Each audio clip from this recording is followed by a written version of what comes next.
Hello guys and welcome back to my YouTube channel. तो guys आज हम एक नई सीरीज स्टार्ट करने वाले हैं जिसका हमने नाम दिया है कॉस्टिंग एंड एस्टिमेशन। हम इस सीरीज में हम बात करेंगे किसी भी एक घर बनाने के लिए कितना कॉस्टिंग आता है, कितना खर्च आता है, उसके ऊपर एक कंप्लीट सीरीज, उसके फाउंडेशन से लेके उसके फ्लोरिंग से लेके दीवार में लेंटर, स्लैब, कास्टिंग और लास्ट में पेंट तक जो टोटल खर्चा आएगा आपका, उसमें टाइलिंग भी होगा, मतलब जितना भी घर में जितना भी सारा खर्चा होता है, हम उस सारे खर्चे को कैलकुलेट करने के लिए एक वीडियो सीरीज स्टार्ट कर रहे हैं। इसमें 7-8 वीडियो आ सकती हैं। हम इसमें थोड़ा सा जानेंगे कि हम कैसे कॉस्टिंग अपने घर की कॉस्टिंग निकाल सकते हैं, हमारा कितना मटेरियल लगेगा, जो एक एस्टिमेट हम बना सकते हैं। किसी भी घर को बनवाने से पहले हम उसको एक रफ एस्टिमेट बनवा सकते हैं कि हमारा भाई इतना खर्चा आने वाला है टोटल घर बनाने में। तो बस इसी चीज़ को हम कैसे कैलकुलेट करें, तो उसी के लिए मैंने एक एग्जांपल के तौर पर एक साइट ली है। साइट इन द सेंस हमने एक रूम लिया है, 3x4 का एक रूम लिया है। हम अपने पूरी वीडियो सीरीज में एक उसी रूम पर बात करेंगे कि इस रूम को बनाने में कैसे खर्चा आया है। सेम हम आगे किसी भी और वीडियो में बात कर सकते हैं। तो गाइज ये हमारा एक 3x4 मीटर का रूम है। मैं इसे यहाँ पे ड्रॉ कर देता हूँ।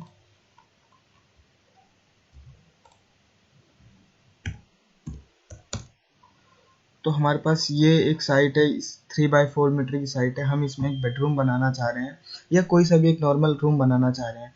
तो उसके अंदर हमें फुटिंग, हमारा इसमें कॉलम, हमारी इसके अंदर बीम, और इसमें कितने भी हमारा ब्रिक वर्क जो भी होगा, ब्रिक मशीनरी में उसमें कितने ईंटें, कितना सीमेंट, कितना सैंड, कितना एग्रीगेट, ये सब हम इसमें कैलकुलेट करेंगे। इसके अंदर हमारे वॉल में पेंटिंग, प्लास्टरिंग और जो भी फ्लोरिंग में टाइलिंग, जितना भी खर्चा आएगा हम इसी एक पर्टिकुलर एग्जांपल के तौर पे इस रूम में बात करते हैं। थोड़ा एरिया कम रहेगा, आसानी रहेगी एग्जांपल के लिए समझने के लिए।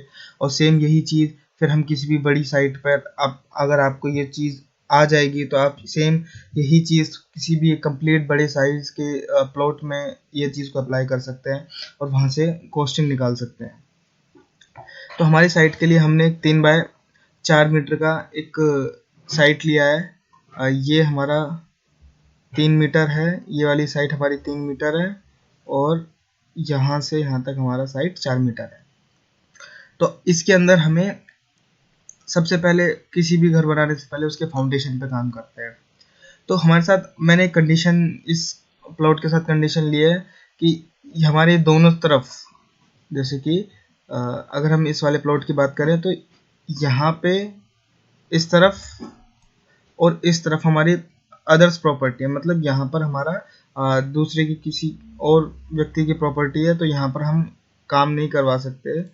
जैसे कि मैं बात करूँ, हमारे पास कुछ इस टाइप का प्लॉट है कि मतलब हमारे पास ये स्पेस है और ये स्पेस है, हम यहाँ पे और यहाँ पे हम काम नहीं कर सकते, जैसे कि किसी और की प्रॉपर्टी है। तो यहाँ पे हमने एक रूम, ये पूरा पूरा इधर से इधर तक पूरा प्रॉपर्टी लाइन पे रूम बनाया है। तो इस रूम के बनाने के लिए जो फाउंडेशन पे हम काम करेंगे, तो आज इसी वीडियो में हम बात करेंगे किसी घर के फाउंडेशन के लिए। फाउंडेशन में उसकी कॉस्टिंग एंड एस्टिमेटिंग, कितना सैंड, कितना सीमेंट, कितना स्टील, हम बात करेंगे स्टील हमें कितना मीटर और कितना केजी में स्टील चाहिए, तो जिससे हमें एक एस्टिमेशन हो जाएगा। हाँ, लेकिन हमेशा एक चीज़ हमें ध्यान रखनी चाहिए कि जितना भी हम कॉस्ट एस्टिमेशन, जितना मटेरियल का एस्टिमेटिंग लगा रहे हैं, कितना एस्टिमेशन में चाहिए, या हमने कितना कॉस्ट भी कैलकुलेट कर रहे हैं, तो ये एग्जैक्ट नहीं रहेगा। हमें एक रफ आइडिया रहता है कि हमें इतना एवरेज, इतना खर्चा आ सकता है बनाने में। तो ये एकदम एग्जैक्ट नहीं रहेगा, क्योंकि एग्जैक्ट जो साइट पर जो काम होता है वो एक डिफरेंट होता है, और हम यहाँ पे बैठ के एस्टिमेटिंग करें, ये एक अलग डिफरेंट चीज़ होती है। तो हमेशा सेम एग्जैक्ट नहीं एस्टिमेटिंग निकाली जा सकती, हमें उसमें अपना मार्जिन ऑफ एरर लेके चलना पड़ेगा। हमें उसका 10% या 15% एक्स्ट्रा मान के चलना पड़ेगा। कॉस्टिंग है, जैसे कि हमारा 1 लाख कॉस्ट आया है, हमने निकाला है, तो वो 1 लाख नहीं रहेगा उसको 15% एक्स्ट्रा जोड़ सकते हैं हम, तो 1,15,000 इतना तक हमें एक्स्ट्रा खर्चा कैलकुलेट करके चलना पड़ेगा माइंड में। तो हमें ये ध्यान रखना पड़ेगा जितना भी हम एस्टिमेटिंग निकालेंगे वो एग्जैक्ट सेम नहीं रहेगा हमारी टोटल रियल साइट में कैलकुलेशन के टाइम पर। तो हम इस साइट की बात करते हैं। तो इस साइट पर सबसे पहले हमें फाउंडेशन वर्क करना पड़ेगा। तो ये हमारी फाउंडेशन है, हमने कुछ इस टाइप की ये 4 कॉलम के लिए फाउंडेशन जनरेट करी है। इसके बारे में भी बात करते हैं, लेकिन सबसे पहले मैं बता दूं कि ये इस टाइप की फाउंडेशन हमने क्यों यूज़ करी है। तो जैसे कि मैंने बताया था कि ये इस साइड यानी कि इस तरफ और इस तरफ हमारे पास हमारी प्रॉपर्टी नहीं है, तो फाउंडेशन के लिए जितना भी अर्थ एक्सकवेशन वर्क होगा वो हम अपनी ही प्रॉपर्टी लाइन में रह के काम करवा सकते हैं। अगर हम नॉर्मल जो फुटिंग होती है तो दोनों तरफ फुटिंग हम खोदते हैं, गड्ढा खोदते हैं, तो सेंटर पर हमें अपना कॉलम को प्लेस करते हैं, लेकिन इस कंडीशन में हम ऐसा नहीं कर सकते क्योंकि हमारे साथ ये साइड में फुटिंग है। तो ये हमारी प्रॉपर्टी लाइन है, ये हमारा पूरा प्लेन रहा, यहाँ पे हमने ये ट्रेपेजॉइडल फुटिंग दी है, इसे शू फुटिंग भी कहते हैं।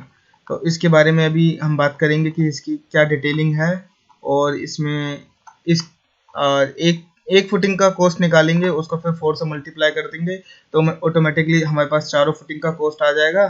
और इसके ऊपर एक हम प्लिंथ बीम और प्लेस करेंगे, तो उस प्लिंथ बीम का क्या एस्टिमेटिंग है, क्या एस्टिमेशन निकाल सकते हैं, तो हम उसी सब के बारे में बात करने वाले हैं आज। तो गाइज आज हम अपनी वीडियो स्टार्ट करते हैं। तो सबसे पहले तो मैं बताना चाहता हूँ कि जो हम अपने साइट में हम ये वाला कॉलम क्यों यूज़ कर रहे हैं। हम जनरली हम जो कॉलम देखते हैं वो कुछ इस टाइप का कॉलम देखते हैं कि ये कॉलम है और नीचे इसकी फुटिंग है, और लेकिन हम अपनी साइट में इस टाइप का कुछ कॉलम यूज़ कर रहे हैं। जैसे कि मैंने बताया ये एक शू कॉलम है। तो मैं बताना चाह रहा हूँ कि हम ये वाला कॉलम क्यों यूज़ कर रहे हैं। अगर हम ये वाला कॉलम प्लेस करते हैं, जैसे कि ये हमारी डॉटेड लाइन है, ये हमारी फॉर एग्जांपल ये प्रॉपर्टी लाइन है। तो अगर हम ये वाला कॉलम प्लेस करते हैं हम अपने कॉर्नर पे, तो जो उसकी फुटिंग है वो प्रॉपर्टी लाइन के बाहर जा रही है, और जैसे कि पॉसिबल नहीं है प्रॉपर्टी लाइन के बाहर किसी और की प्रॉपर्टी होगी, वहाँ पे किसी और का मकान बना हुआ होगा, घर बना हुआ होगा, तो हम वहाँ पे हम अपनी फुटिंग का एरिया वहाँ पे हम नहीं दे सकते हैं। तो यही हमारा मतलब एक बहुत मेन रीज़न है कि हम यहाँ पे नॉर्मल फुटिंग नहीं प्रोवाइड कर सकते इस एरिया में, हमें कुछ इस टाइप की फुटिंग प्रोवाइड करना पड़ेगा। अगर हम यहाँ पे देखें तो अगर हमारी ये प्रॉपर्टी लाइन है तो ये हमारा एकदम ये प्रॉपर्टी लाइन के अंदर है, बिल्कुल भी कुछ भी कोई भी चीज़ प्रॉपर्टी लाइन के बाहर नहीं है। ये हमारा ग्राउंड लेवल को ये लाइन रिप्रेजेंट करती है, ग्राउंड लेवल। तो यही एक मेन रीज़न है कि हम इस टाइप की फुटिंग क्यों यूज़ कर रहे हैं हमारे इस वाले। आपने ध्यान से देखा होगा कि ये हमारी अगर प्रॉपर्टी लाइन है तो ये हमारा एकदम साइड में प्लेन है, बिल्कुल प्रॉपर्टी लाइन के बाहर नहीं जाता है, और सेम यहाँ पर ये दोनों में भी प्रॉपर्टी लाइन के बाहर नहीं जाता है। और ये स्ट्रक्चर हमारा फुट टाइप का हो गया, इसीलिए लेग फुटिंग कहते हैं इसे, शू फुटिंग सॉरी। तो यहाँ पे इस टाइप का स्ट्रक्चर है, तो ये हमारा एक मेन रीज़न है कि हम यहाँ पे ये क्यों प्रोवाइड करते हैं। तो अब इसके बारे में बात करते हैं कि हमारी जो शू फिटिंग है, हमने जो ये वाली प्रोवाइड करी है, तो इसकी क्या डिटेलिंग है।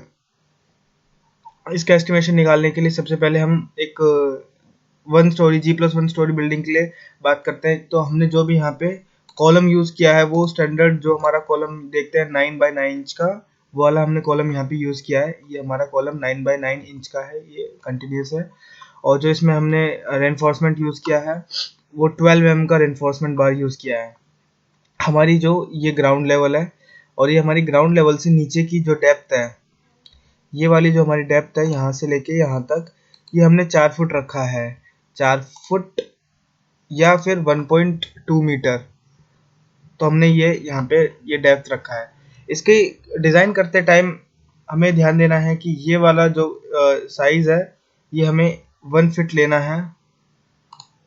ये हमने ये 1 फीट लिया है, यहाँ पे मैं लिख देता हूँ, ये हमारा 1 फीट है ये वाला साइज। और हमने ये टोटल साइज हमारा 4 फीट है। हमारी यहाँ से इस लेवल की ये दोनों डिस्टेंस, यहाँ से यहाँ तक की डिस्टेंस हमारी ये भी 1 फीट है।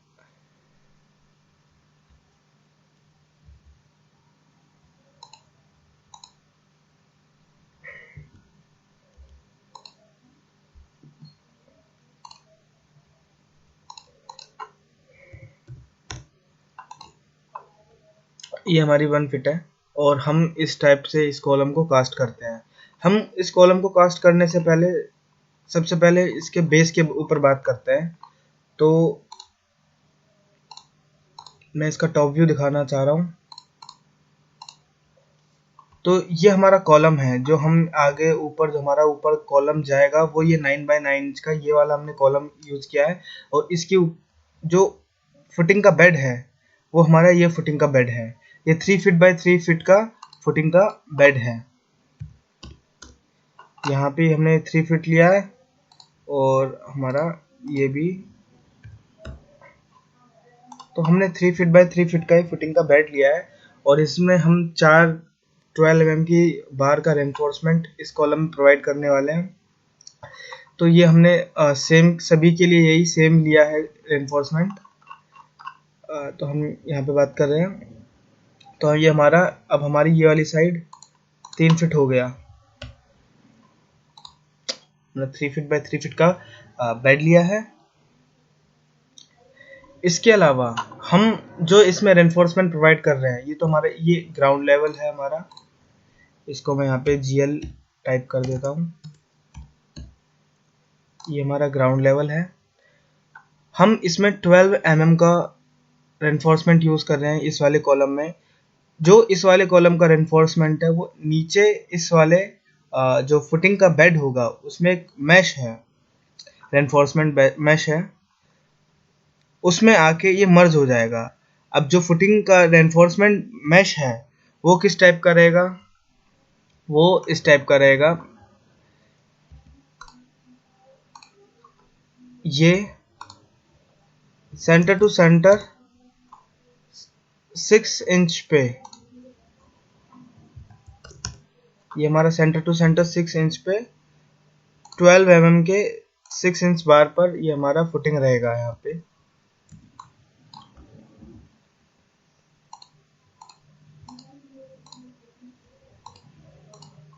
ये हमने, और ये हमारा ये वाला जो बार रहेगा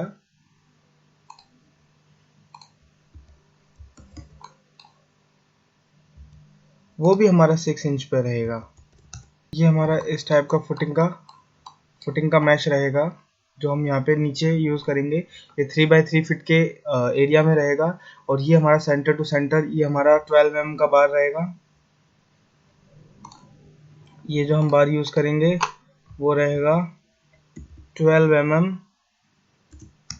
eight the rate 6 inches centre to centre.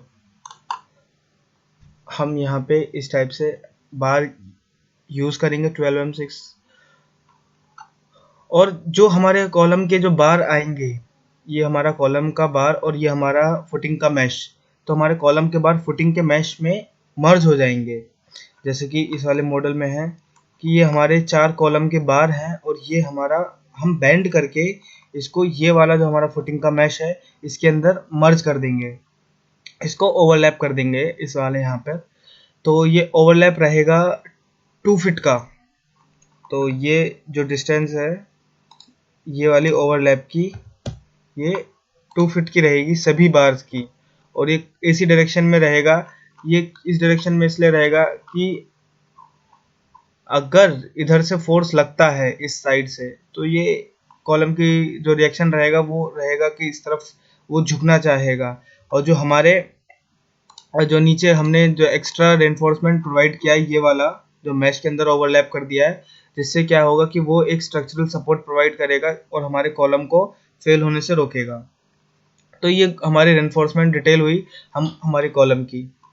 तो अब हम बात करते हैं कि इसमें हमारा कितना कॉस्टिंग आने वाला है। तो कॉस्टिंग आने के लिए सबसे पहले हमें ये पता करना पड़ेगा कि हमारा जो ये फुटिंग है इसमें कितना वॉल्यूम कवर कर रहा है।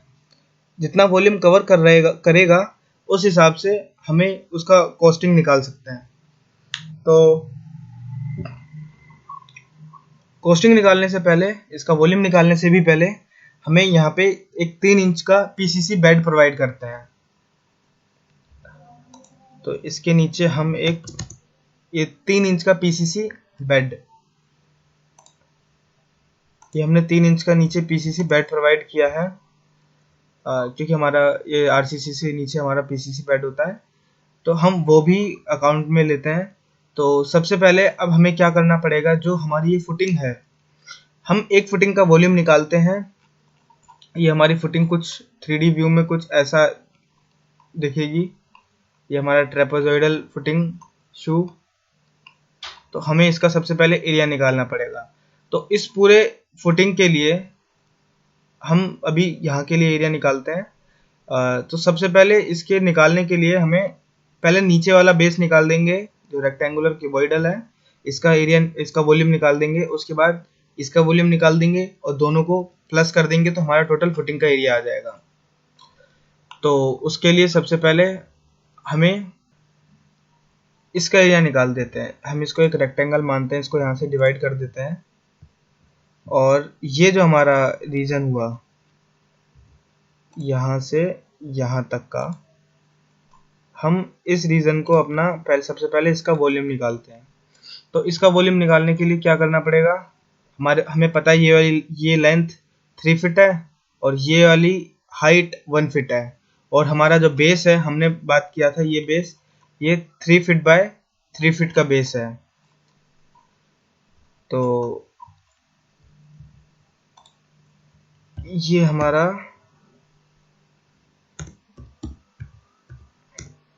3 फीट बाय 3 फीट का बेस है। इसके अंदर हमें ये जो हमारा कॉलम है वो 9 इंच बाय 9 इंच का हमारा कॉलम है इसके अंदर। तो ये हमारा कॉलम 9 इंच बाय 9 इंच का कॉलम है, और वो कुछ इस टाइप से प्लेस है हमारे कॉलम पे। हाँ, क्योंकि हमारी ट्रेपेजॉइडल है तो हम ड्राइंग में इस टाइप से शो करेंगे, जिससे क्या ये स्लोप पता चलेगा। तो फिलहाल जो अभी हम बात कर रहे हैं, हम इस वाले एरिया की बात कर रहे हैं। इसका रेनफोर्समेंट डिटेल अभी फिलहाल के लिए मैं हटा देता हूँ ताकि क्लियर हो। तो अभी हम बात कर रहे हैं कि ये वाला जितना, ये वाला यहाँ से यहाँ तक का रेक्टेंगल वाला एरिया, ये वाला रेक्टेंगल एरिया हम निकाल देंगे। इसके बाद हम ये वाला एरिया निकाल देंगे इतना, और उसके बाद ये टोटल एरिया को हम प्लस कर देंगे, तो हमारा फुटिंग एरिया आ जाएगा।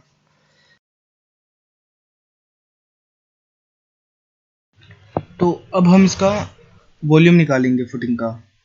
तो फुटिंग का वॉल्यूम हम 2 पार्ट में निकालेंगे। पहले पार्ट में हम जो नीचे रेक्टेंगुलर बेस है इसका वॉल्यूम निकाल देंगे, और उसके बाद जो ये ट्रेपेजॉइडल सा स्ट्रक्चर है, फिर हम इसका वॉल्यूम निकाल देंगे। तो सबसे पहले हम रेक्टेंगल, जो नीचे रेक्टेंगुलर पोर्शन है, अब इसको 3D में देखेंगे तो ये हमारा क्यूबॉइडल पोर्शन लगेगा, जैसा कि इसमें है। तो इसका वॉल्यूम निकालने के लिए हमारे पास फॉर्मूला है L into B into H, यानी कि length into breadth into height. हमारी लेंथ 3 फीट की है और हमारी ब्रेथ भी 3 फीट की है, और जो हमारी हाइट है ये वाली, ये 1 फीट की है। तो हमारा वॉल्यूम 3 इंटू 3 इंटू 1, ये फिट में हो गया। अगर मीटर में बात करें तो हमारा निकलेगा 0.9 इंटू 0.9 इंटू 0.3 मीटर। तो इसको हम लिख लेते हैं कि हमारा, ये मैं एक्सेल की एक फाइल में लिख लेता हूँ।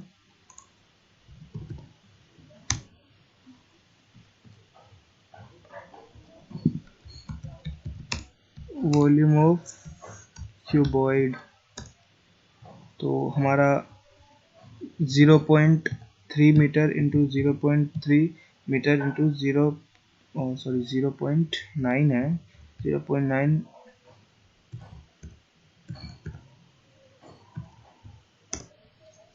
हमारा ये वॉल्यूम ऑफ क्यूबॉइड है। तो इसका वॉल्यूम निकालने के लिए हम इसको मल्टीप्लाई कर देंगे तीनों को। एक मिनट। तो हमारा 0.43 मीटर क्यूब ही हमारा वॉल्यूम ऑफ क्यूबॉइड आ गया। अब हमारे पास ये नीचे वाले पोर्शन का वॉल्यूम आ चुका है। अब हमें इस ये ट्रायंगुलर वाले पोर्शन का वॉल्यूम निकालना पड़ेगा। तो इस ट्रायंगुलर वाले पोर्शन के वॉल्यूम निकालने के लिए हमारे पास एक फॉर्मूला है। एरिया बॉटम वाले एरिया का, ये जो नीचे वाला 3 फीट वाला है, और ये ऊपर वाले एरिया का एवरेज को उसकी हाइट के साथ मल्टीप्लाई कर दिया जाए। तो यानी कि बॉटम एरिया, जो हमारे पास बॉटम एरिया है वो 0.9 इंटू 0.9 है, और जो हमारा टॉप एरिया है वो हमारा ये वाला हमारा टॉप एरिया रहेगा, क्योंकि नीचे तक, क्योंकि हम 9 इंच कॉलम की बात कर रहे हैं, तो हमारा 0.23 इंटू 0.23 टॉप एरिया रहेगा। 0.23 इंटू 0.23, तो हमारा ये ऊपर का एरिया रहेगा। तो एरिया के लिए इन दोनों को मल्टीप्लाई कर देंगे।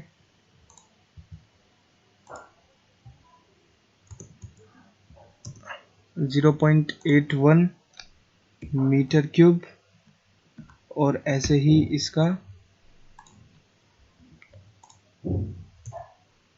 0.0529 मीटर क्यूब।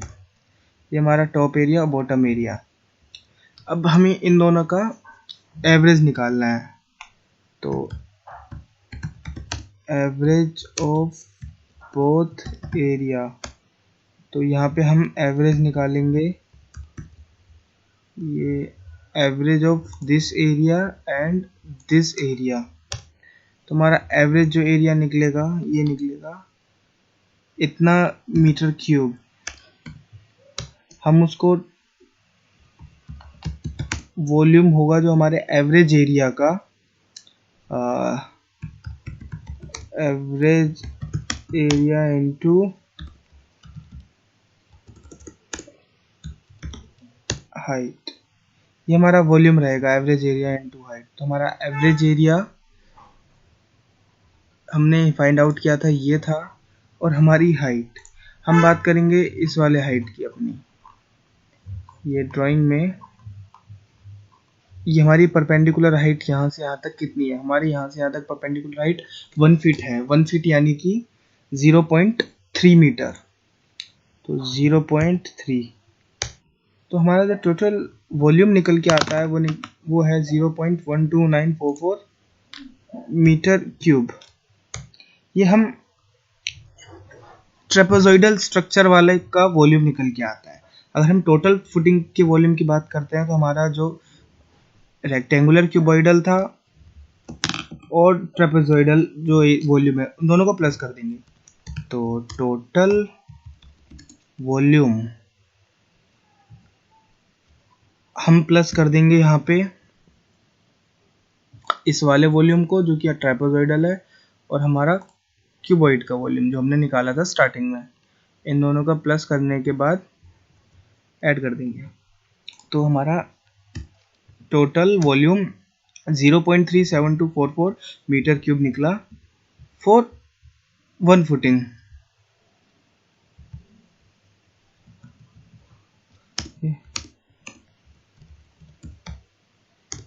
ये हमारा 1 फुटिंग के लिए टोटल वॉल्यूम निकला।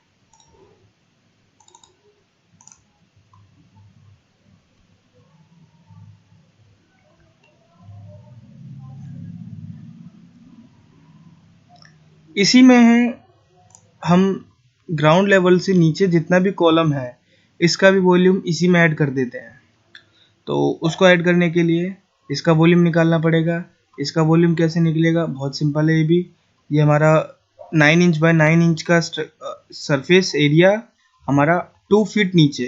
2 फीट नीचे कैसे, हमारा टोटल डेप्थ 4 फीट, हमने 1 फीट इसमें क्यूबॉइडल वाले सरफेस एरिया को दिया, हमने 1 फीट का यहाँ पे स्लोप दिया। अब हमारे पास 2 फीट बचा, तो 2 फीट का ये कॉलम का अंडरग्राउंड लेवल चला जाएगा। तो हमारे पास क्या बचा, 9 इंच बाई 9 इंच का हमारे पास कॉलम, और जो कि 2 फीट अंडरग्राउंड है। तो मीटर में ये निकल के आता है 0 पॉइंट टाइप कर लिख लेते हैं। तो volume of column below ground, तो जो हमारा volume of column below ground है वो है 0.23, 0.23। ये हमारा cross section area of column हुआ, और जो डेप्थ है वो हमारी 2 फीट की है। 2 फीट डेप्थ यानी कि 0.6 मीटर। तो जो इसका वॉल्यूम निकलेगा वो इन तीनों को मल्टीप्लाई करने के बाद निकल जाएगा। तो ये मल्टीप्लाई ये, तो 0.031 मीटर क्यूब। तो टोटल वॉल्यूम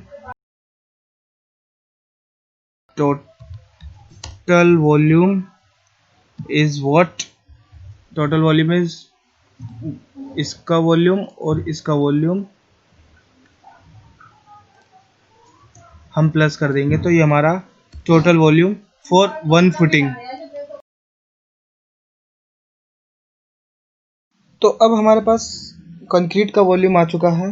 अब हमें निकालना पड़ेगा हमारा स्टील कितना लगेगा। तो स्टील को निकालने के लिए हम कैलकुलेट करते हैं कि हमारे रेनफोर्समेंट हमने कहाँ कहाँ प्रोवाइड करी है। हमने जो रेनफोर्समेंट्स प्रोवाइड करी है यहाँ पे प्रोवाइड करी है, और हमारा जो मैश है फुटिंग मैश, ये हमारा फुटिंग मैश ऐसा रहेगा। यहाँ पे हमने रेनफोर्समेंट प्रोवाइड करी है अपनी। तो पहले हम यहाँ की रेनफोर्समेंट के बारे में बात करते हैं। तो हमारे रेनफोर्समेंट का जो साइट है, जो हमारा फुटिंग है 0.91 इंटू 0.91 मीटर में हमारा रेनफोर्समेंट है। तो हम 12 mm का स्टील बार का यूज़ कर रहे हैं, जो कि 6 inches centre to centre placed हैं। यहाँ से यहाँ तक की 6 इंच डिस्टेंस है, और यहाँ से यहाँ तक की भी डिस्टेंस 6 इंचेस है। 12 mm का डायमीटर का बार यूज़ कर रहे हैं। तो हमें पता करना पड़ेगा कि हमारी टोटल लेंथ कितनी है इसमें। तो इसके लिए हमें क्या करना पड़ेगा, वह 1 2 3 4 5 लेंथ है हमारे पास हॉरिजॉन्टली, और 5 लेंथ है हमारे पास वर्टिकली। तो इन टोटल हमारे पास 10 लेंथ है 0.91 मीटर की।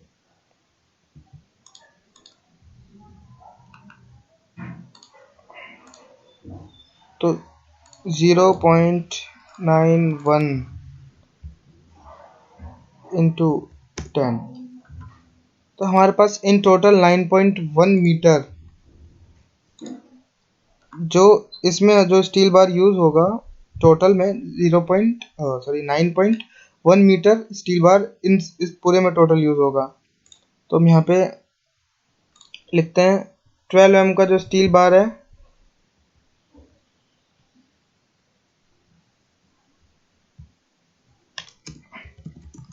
फुटिंग में,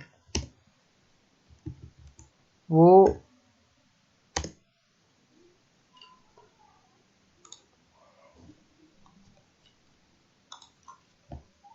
9.1 मीटर है फुटिंग के लिए।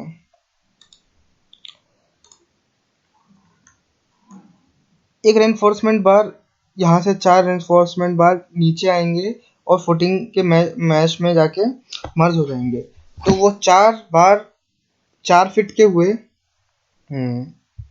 4 बार, जो 12 mm के 4 बार रहेंगे 4 फीट डेप्थ तक, ये 4 फीट डेप्थ तक जाएंगे। तो उसके लिए हमारे पास यहाँ पे हम लिख देते हैं 12 mm कॉलम बार। जो 12 mm कॉलम बार है वो रहेंगे हमारे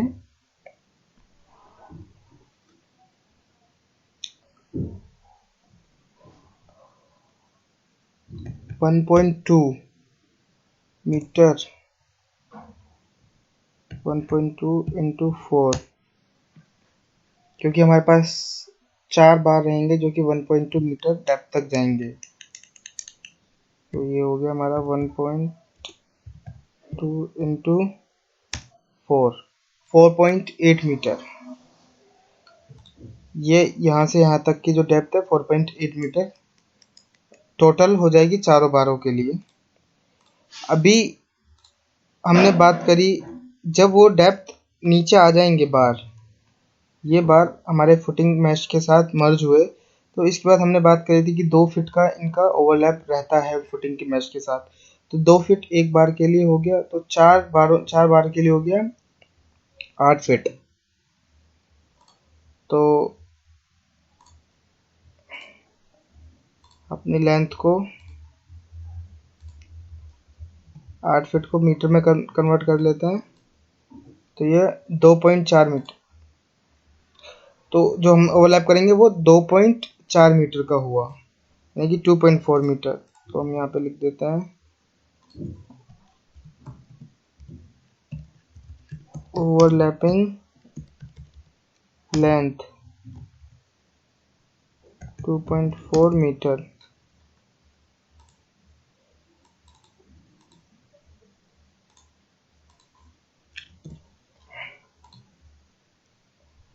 तो हमारी ओवरलैपिंग लेंथ 2.4 मीटर। तो इन टोटल जो टोटल लेंथ हुई हमारी एक कॉलम के फुटिंग में, जो भी हम 12 mm के जो बार्स यूज कर रहे हैं उसकी टोटल लेंथ हुई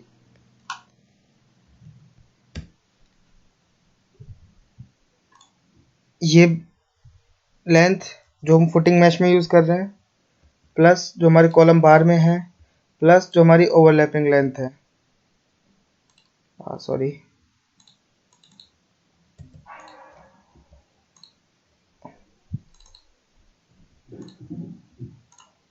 हाँ, तो जो हम यूज कर रहे हैं वो 9.1 प्लस 4.8 प्लस ये, तो हमारी 16.3 मीटर की टोटल लेंथ हम यूज कर रहे हैं एक फुटिंग में स्टील बार 12 mm का। इसके साथ ही हमारे जो स्टरप्स हम यूज करते हैं, इसको बाइंड करने के लिए एक स्टरप्स होते हैं जो कि हम 8 mm के स्टील बार से टाई करते हैं। अभी के लिए वो हमने कैलकुलेट नहीं किया है, लेकिन उसको भी हम कैलकुलेट कर सकते हैं। हम 6 mm की डिस्टेंस पे लेके उसको भी कैलकुलेट कर सकते हैं हम। तो बात करते हैं कि अब ये स्टील लेंथ हमारी टोटल 16.3, ये एक कॉलम के लिए, एक कॉलम की फुटिंग में हम 16.3 मीटर की हम लेंथ प्रोवाइड करेंगे। अब हमने हमारे फुटिंग का कंक्रीट का वॉल्यूम निकाल दिया है। हमारे फुटिंग में जितना भी स्टील बार यूज होगा हमने उसका भी क्वांटिटी निकाल लिया है। तो अब हम एस्टिमेशन लगाएंगे कि हमारे एक फुटिंग में कितना सीमेंट, सैंड और एग्रीगेट इस्तेमाल होने वाला है, और फिर उसी हिसाब से चारों के लिए मल्टीप्लाई कर देंगे, तो हमारा फिर कॉस्टिंग भी निकल के आ जाएगी। तो उसको करने के लिए टाइप कर लेते हैं यहाँ पे, जो हमारा टोटल वॉल्यूम निकल के आया था वो 0.404175 मीटर क्यूब। ये हमारा जो फुटिंग का कंक्रीट का वॉल्यूम है, ये हमारा वेट कंक्रीट वॉल्यूम निकला, मतलब जो हमारा गीला कंक्रीट है। लेकिन अगर हम एस्टिमेशन की बात करें तो जो मार्केट में जितना भी सामान मिलता है, सीमेंट, सैंड, कंक्रीट, ये सब ड्राई फॉर्म में मिलते हैं। तो हमें अब ज़रूरी है इसको एक ड्राई फॉर्म में निकालने के लिए। तो हमारा ये टोटल वॉल्यूम ये वेट वॉल्यूम है। तो हमारा वेट वॉल्यूम, वो ये वाला वेट हमारा वॉल्यूम वेट वॉल्यूम है मीटर क्यूब। लेकिन अब हम इसे ड्राई वॉल्यूम में कन्वर्ट करना है।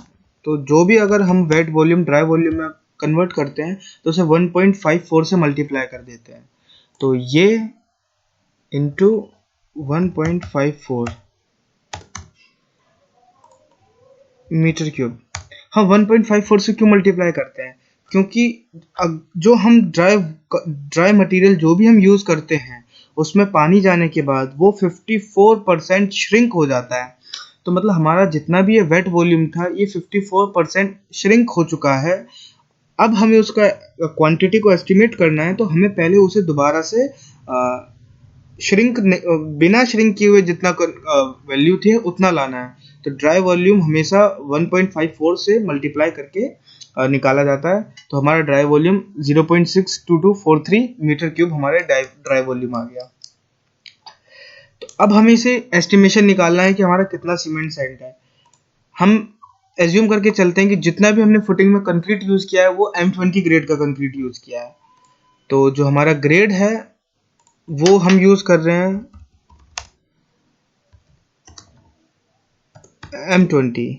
M20 ग्रेड का मतलब क्या हुआ, जो हमारा सीमेंट सैंड एग्रीगेट का जो रेशियो रहेगा वो रहेगा 1:1.5:3। हम इस रेशियो में अपना सीमेंट सैंड और एग्रीगेट यूज करने वाले हैं। तो अब निकाल लेते हैं क्वांटिटी। तो हमारा क्वांटिटी ऑफ सीमेंट, हमारा सीमेंट कितना लगेगा। तो सबसे पहले हम कर लेते हैं, जो हमने ड्राई वॉल्यूम निकाला है ये हमारा एक फुटिंग के लिए निकाला है, हम चारों फुटिंग के लिए एक साथ निकाल देते हैं। तो dry volume for all footing, for footing, तो चारों फुटिंग का जो भी ड्राई वॉल्यूम होगा हम उसको निकाल लेते हैं इनटू 4, इतना हमारा 2.489 चारों फुटिंग के लिए निकल गया। तो हमारा क्वांटिटी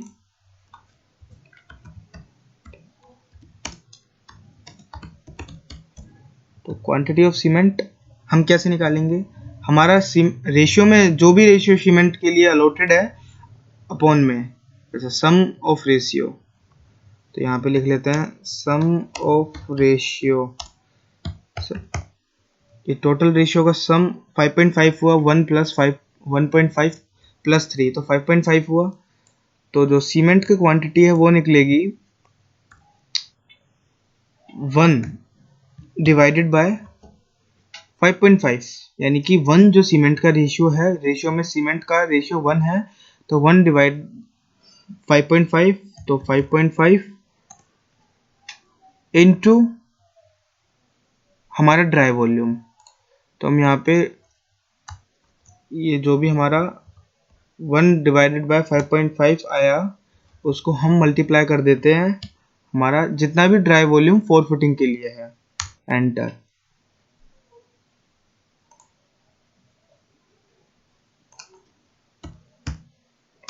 तो हमारा इतना मीटर क्यूब हमें सीमेंट चाहिए, इतना मीटर क्यूब सीमेंट चाहिए, लेकिन हम मीटर क्यूब में सीमेंट नहीं लेते हैं, सॉरी।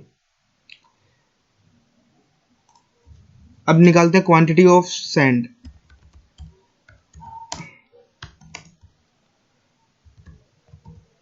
तो क्वांटिटी ऑफ सैंड, यहाँ पे सैंड का रेशियो 1.5 गिवन है, तो सिंपल सा फॉर्मूला यहाँ पर भी लगा देंगे, 1.5 डिवाइडेड बाय 5,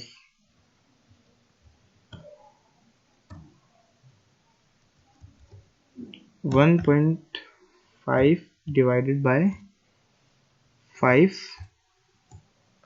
जितना भी वैल्यू आया उसको हम अपने ड्राई वॉल्यूम से मल्टीप्लाई कर देंगे। तो हमारा 0.7469 मीटर क्यूब हमारा सैंड है। अब देखा जाए 1.5 हमारा सैंड के लिए है और 3 एग्रीगेट के लिए है, तो जस्ट सैंड का डबल अमाउंट में हमें एग्रीगेट चाहिए, तो हम इसको 2 से मल्टीप्लाई कर देंगे, ट्वाइस कर देंगे। तो क्यू क्वांटिटी ऑफ एग्रीगेट, ये हमारा सिंपली हमारी क्वांटिटी का 2 टाइम्स हो जाएगा, डबल हो जाएगा। तो ये सारी क्वांटिटी हमने निकाली है मीटर क्यूब में, लेकिन हमें पता है कि मार्केट में जब भी हम प्रोडक्ट लेते हैं तो वो ये सारे प्रोडक्ट मीटर क्यूब में नहीं मिलते, जैसे सीमेंट हमें बैग्स में मिलते हैं। तो सीमेंट को बैग में निकालने के लिए हम उसको 28.8 से मल्टीप्लाई कर देंगे। तो इसको नीचे रखते हैं, तो बैग्स ऑफ सीमेंट यूज्ड, उसको निकालने के लिए टोटल क्वांटिटी को 28.8 से मल्टीप्लाई कर दें, तो हमें 4 फुटिंग बनाने में हमें 13.03 यानी अप्रोक्सीमेटली 14 बैग्स सीमेंट के लगेंगे। ये हमने सीमेंट को बैग में कन्वर्ट कर लिया। अब हमें ये मीटर क्यूब में जो सैंड है इसको क्यूबिक फीट में, क्योंकि मार्केट में हमें क्यूबिक फीट में ही सैंड मिलती है, तो उसमें कन्वर्ट कर लेंगे, क्यूबिक फीट में कन्वर्ट कर लेंगे। तो हमारा मीटर क्यूब को हमें क्यूबिक फीट में कन्वर्ट करने के लिए 35.3 से मल्टीप्लाई कर देंगे, तो हमारा ये क्यूबिक फीट में कन्वर्ट हो जाएगा। तो ये टोटल वैल्यू को हम मल्टीप्लाई कर देंगे 35.315 से। ये हमारा इतना क्यूबिक फीट में निकला, तो ये क्यूबिक फीट में इतनी वैल्यू हमारी सैंड की लिख ली। अब जैसा कि हमने बताया था कि जो एग्रीगेट है वो सैंड का जस्ट डबल है, तो लेकिन फिर भी हम इसमें फॉर्मूला लगा देते हैं, दिस मल्टीप्लाई बाय 35.315 52।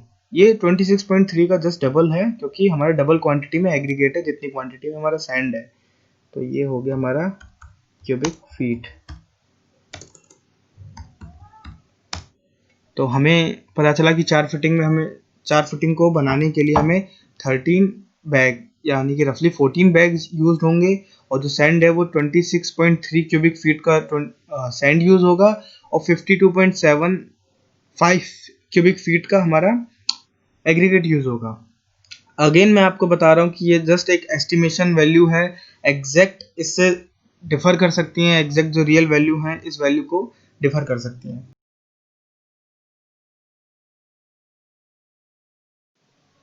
तो अब स्टील कितना यूज होगा, हमें अब इसकी क्वांटिटी निकालनी है। हमने कंक्रीट का निकाल दिया, लेकिन अब स्टील भी तो चाहिए। तो स्टील को निकालने के लिए हमारे पास एक फॉर्मूला है। फॉर्मूला क्या है,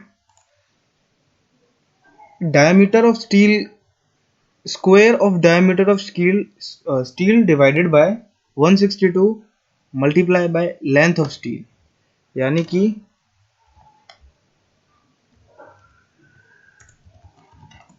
square of dia of steel और डिवाइडेड बाय 162 और इसको मल्टीप्लाई कर दिया जाए लेंथ ऑफ स्टील से। लेंथ ऑफ स्टील, ये मैंने एक रफ आइडिया दे दिया कि इस टाइप से फॉर्मूला वर्क करेगा।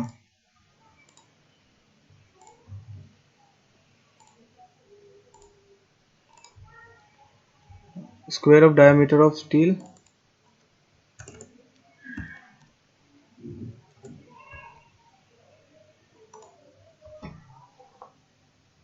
Upon 162 multiply by length of steel. तो हम 12 mm डायमीटर की स्टील की बात कर रहे हैं, तो हमारा 12 mm डायमीटर ऑफ स्टील कितना हुआ 144। तो हम यहाँ पे टाइप कर लेते हैं 144 डिवाइडेड बाय 162, और अभी हमने फाइंड आउट किया था हमारा जो टोटल लेंथ है स्टील का वो कितना है 16.3। ये एक फुटिंग का लेंथ है।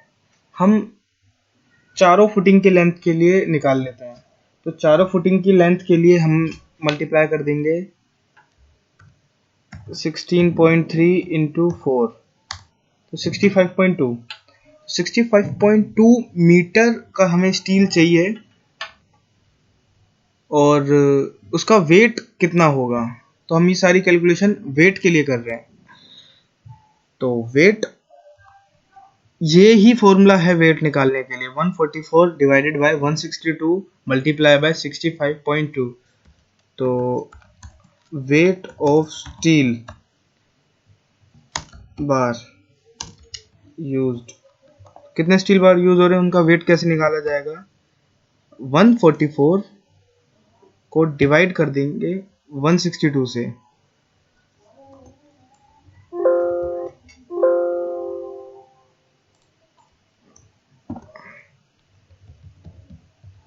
मल्टीप्लाई बाय लेंथ, तो ये 57.9 kgs, इतना kg का स्टील हमें चाहिए हमारे चारों कॉलम को कंस्ट्रक्ट करने में। 57.9 मतलब अप्रोक्स 58 kg का हमें स्टील चाहिए जो हमारे चारों कॉलम, इन चारों कॉलम को बनाने के लिए हमें 58 kg का स्टील चाहिए और ये क्वांटिटी चाहिए सीमेंट सैंड एग्रीगेट की। इसके अलावा हम जो यूज़ कर रहे हैं अभी, हम इसके ऊपर अब प्लिंथ बीम भी कंस्ट्रक्ट करेंगे और जो हमारी वॉल भी होगी वो भी कंस्ट्रक्ट करेंगे, वो हम देखेंगे नेक्स्ट वीडियो में। लेकिन मैं आपको फिर से रिमाइंड दिलवा दूं कि ये सारे एस्टिमेटेड क्वांटिटी हैं। अभी हमें इसमें लेबर चार्ज भी लगाना पड़ेगा और भी एक्स्ट्रा अदर चार्जेस होते हैं जो कि हमें अभी कैलकुलेट करेंगे तो बहुत लेंथी हो जाएगा। लेकिन एक बेसिक ओवरव्यू जो चार्जेस हैं, मतलब एस्टिमेशन कॉस्टिंग कहाँ पे जाए यूज़ होता है, वो हमने यहाँ पे अभी निकाला है कि कैसे कैसे इस वाले फुटिंग में यूज़ होगा। अब हम नेक्स्ट वीडियो में देखेंगे कि इसकी प्लिंथ बीम हम कंस्ट्रक्ट करेंगे और उसके ऊपर हम अपने वॉल ब्रिक वॉल कंस्ट्रक्ट करेंगे और ये कॉलम को भी हम अपने स्लैब हाइट तक लेके जाएंगे।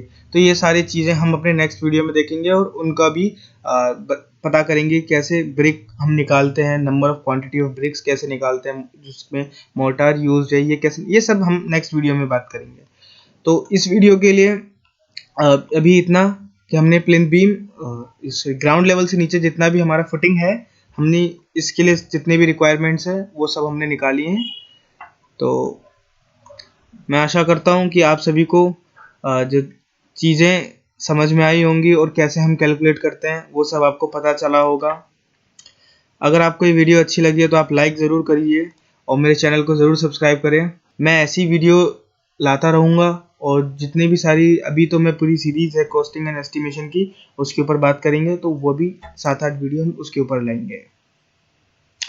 तो तब तक के लिए थैंक यू, मिलते हैं नेक्स्ट वीडियो में, बाय।